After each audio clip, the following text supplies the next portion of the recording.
À bord de leur canoë, ils sillonnent la Dordogne. Bonjour, c'est la gendarmerie.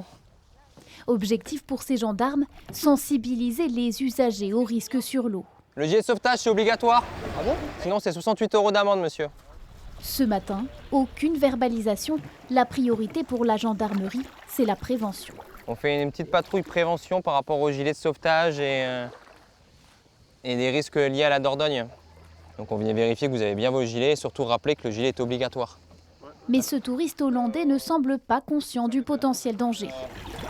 Moi, je nage très bien, donc si mes enfants tomberaient dans l'eau, je suis là. Okay.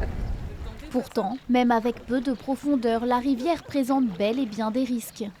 Il y a surtout ce qu'on appelle des courants sous-marins. C'est un peu le même principe que les baïnes qui vous entraînent au large pour les baïnes. Là, le courant sous-marin de la Dordogne vous entraîne au fond. Il vous bloque au fond en fait.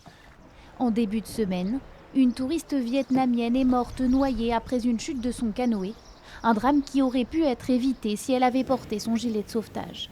La Dordogne, ce n'est pas une piscine. Si vous basculez avec le canoë, vous avez le gilet, vous heurtez le rocher, en fait, vous allez peut-être perdre connaissance, mais le gilet va vous permettre de tenir la tête hors de l'eau. Vous ne l'avez pas, vous risquez de couler.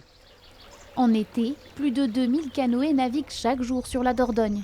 Les contrôles, eux, devraient se poursuivre de manière aléatoire jusqu'à la fin de la saison.